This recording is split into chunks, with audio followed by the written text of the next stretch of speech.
Bonjour à tous et bienvenue dans cette nouvelle vidéo YouTube où que je vais vous parler de mon harcèlement scolaire et où que je vais vous raconter mon histoire.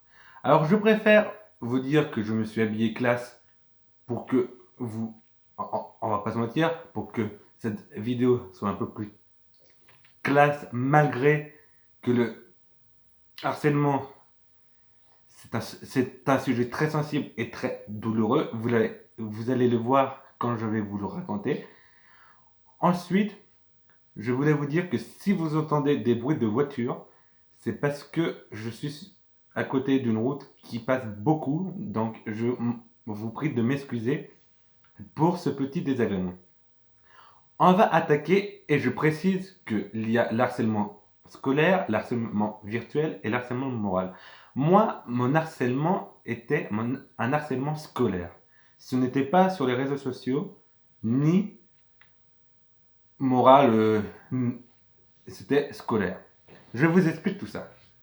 Alors, quand j'étais au primaire, par exemple, on était tout le temps avec des potes. Moi, le primaire, c'était la meilleure période de ma vie, car on était tous amis, on jouait tous ensemble.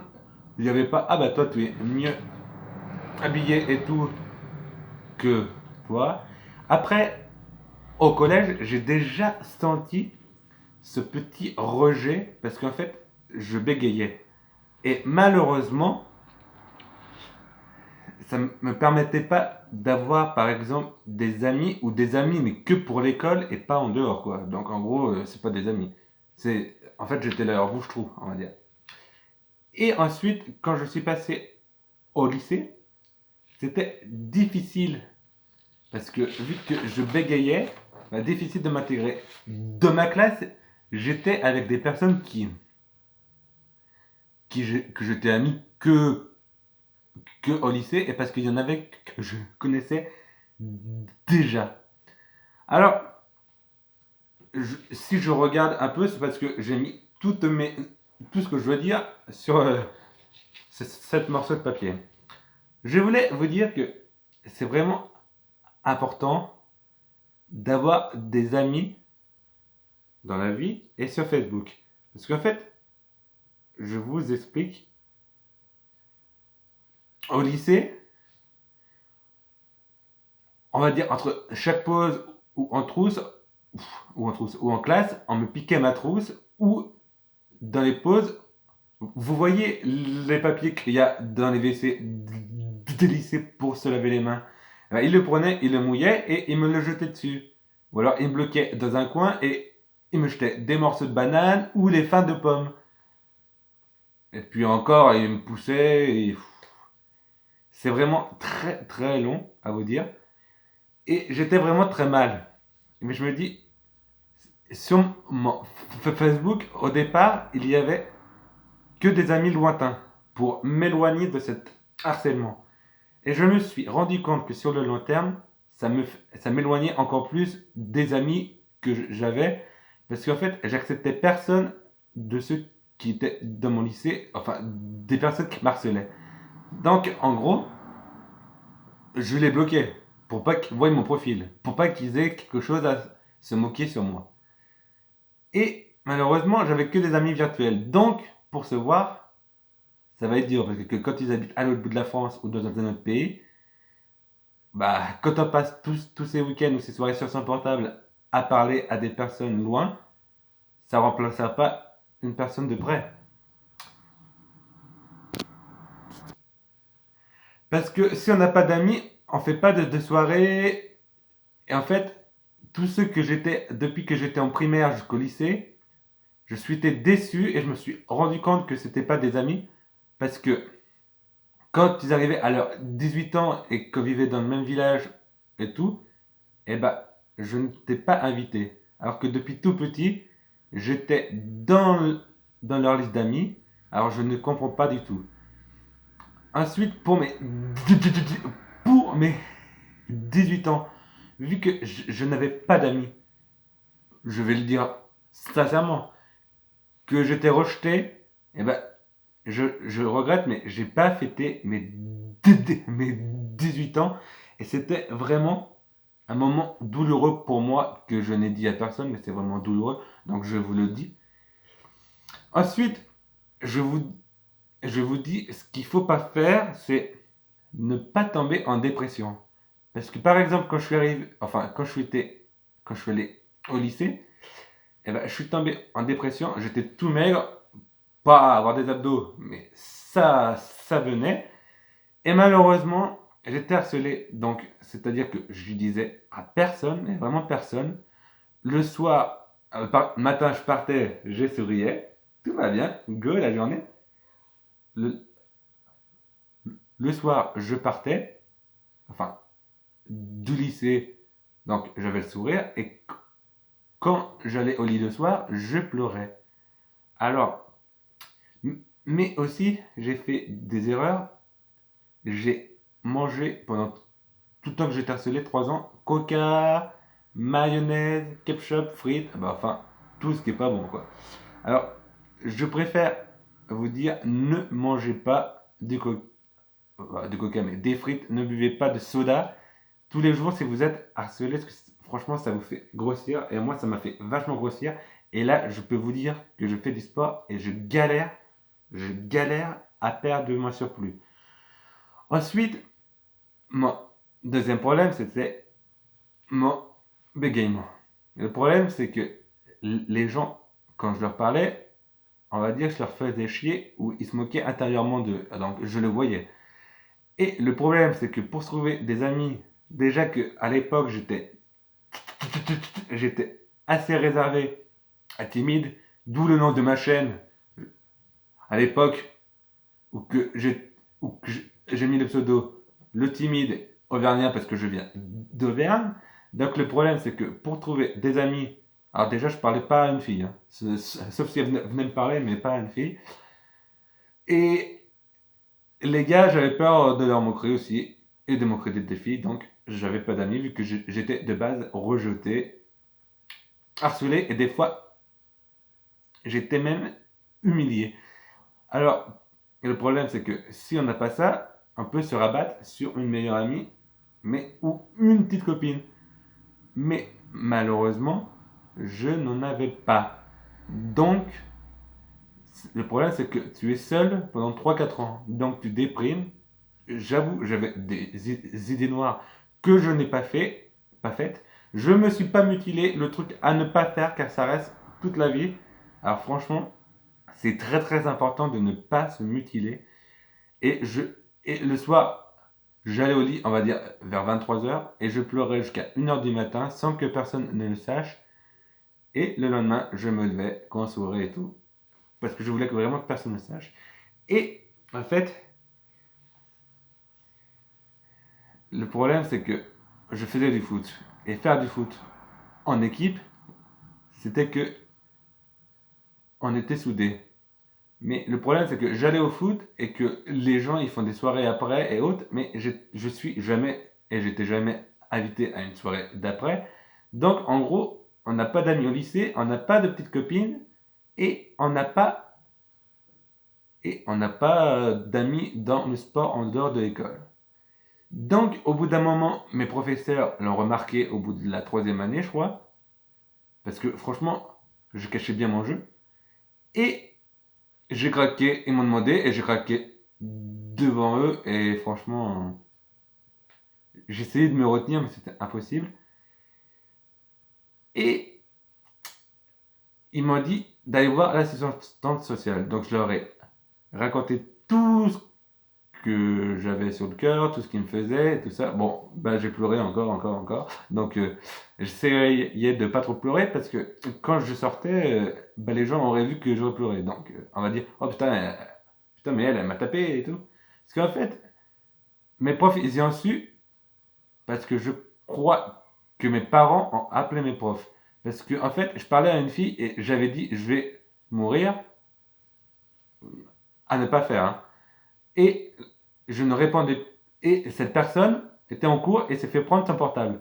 Sauf que la prof a regardé le message et l'a amené au directeur. Et et la fille était à l'autre bout de la France. Alors, c'est que après le directeur a appeler la police qui est vers moi, vers chez moi, vers moi, à gauche, à droite. Et la police est venue et c'est là que j'ai craqué et que je leur ai dit. Et après, bah, j'ai dû en parler à mes parents, c'était pas facile. Et après, bah, on en a parlé à mes profs, qui suis l'assistante sociale. Parce que en fait, avant, j'allais au lycée, mais sans avoir envie. En fait, je dis, oh, vivement la fin, comme ça, je suis tranquille, je rentre, je me mets devant ma télé ou autre chose, mon portable, et franchement, je ne suis plus harcelé. C'est vraiment très douloureux, vous savez, de vivre ça. Après, je vais vous dire, sur le virtuel, c'est la même chose, hein. Sauf que c'est H24.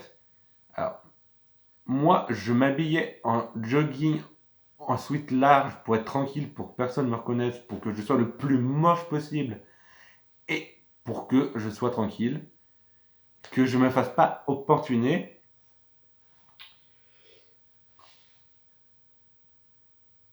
Excusez-moi, je lis mes notes parce que je parle, mais je me perds de mes notes. Après, alors, j'ai j'ai des conseils. Si vous êtes harcelé dans votre lycée, votre collège, franchement, il faut aller en parler à votre professeur principal en première. Après, faut en parler au CPE et au directeur. Si rien ne bouge, si vous avez une assistante sociale, ou appeler un psychologue. Si vous avez un psychologue, allez voir la psychologue et essayez de parler, de voir ce qui ne va pas et ce que vous pouvez changer ou faire pour ne plus que vous soyez harcelé. Ensuite, ce que je vous conseille, c'est de ne pas manger chaque jour du soda. Enfin, boire du soda, manger. Ce qui est pas bon, fruits, croque-monsieur, enfin tout ce qui est sucré et salé, ni chocolat, ni bonbons, il faut essayer. Il faut y arrêter tout de suite parce que ça va vous faire grossir comme je l'ai fait moi malheureusement. Troisièmement, si vous pleurez, eh ben, le soir, essayez d'en parler à votre meilleur ami si vous en avez un, ou à votre petit copain ou votre petite copine, et essayez de parler à l'un des parents, on va dire le plus cool, celui qui comprendra sans trop te poser cette question. Parce qu'en fait, moi je parlais pas à mes parents parce qu'après ils allaient me poser des questions. Mais qui a fait ça? Pourquoi on fait ça? Nanana, nanana. Et en fait, c'est vraiment la galère parce que j'avais pas envie de répondre à ces questions, donc je me renfermais sur moi.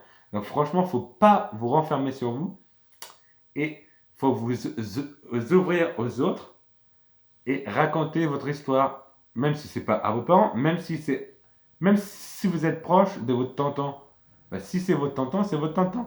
Si c'est votre nièce, ça sera votre nièce.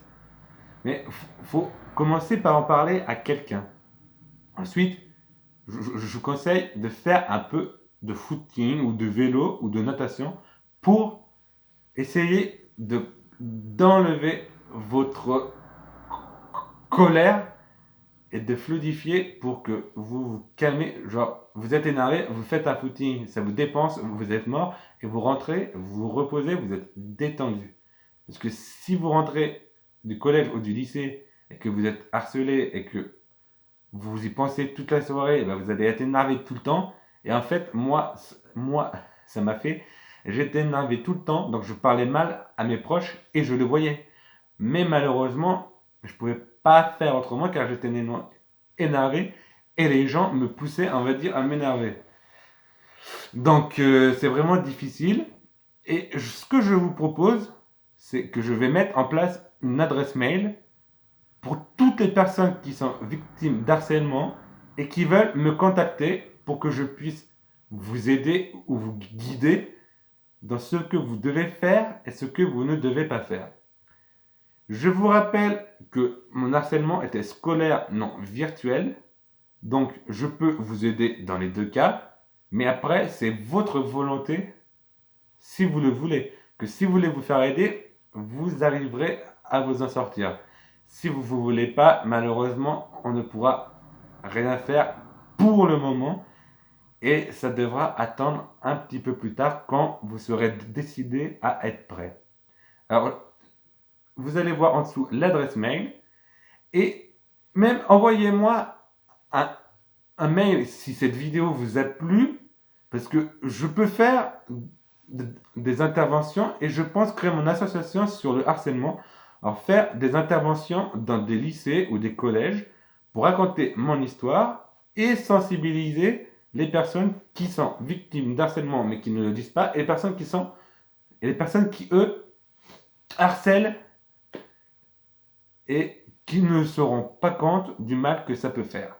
Alors franchement, je voulais vous remercier à tous ceux qui ont regardé et toutes celles qui ont regardé cette vidéo. Je m'excuse pour les petits bruits de voitures qui passent encore parce que malheureusement c'est le seul endroit qui est le plus éclairé de ma maison. Donc je suis désolé pour ce petit bruit. Je m'excuse aussi si vous n'avez pas trop compris mon harcèlement. Si vous avez d'autres questions, n'hésitez pas à me le dire en dessous. Et franchement, si vous voulez partager cette vidéo avec une amie, un proche ou votre copain qui est victime d'harcèlement, vous pouvez, parce que peut-être que entendre une histoire, et ben ça pourrait... En fait, il ne faut pas être seul. Donc peut-être que si les gens se disent ah bah je suis plus tout seul, je vais essayer de me battre. Parce que moi j'étais tout seul et j'étais résigné. Je me disais ah mais pourquoi ça arrive à moi? Est-ce que je bégaye? Nanana, je comprends pas.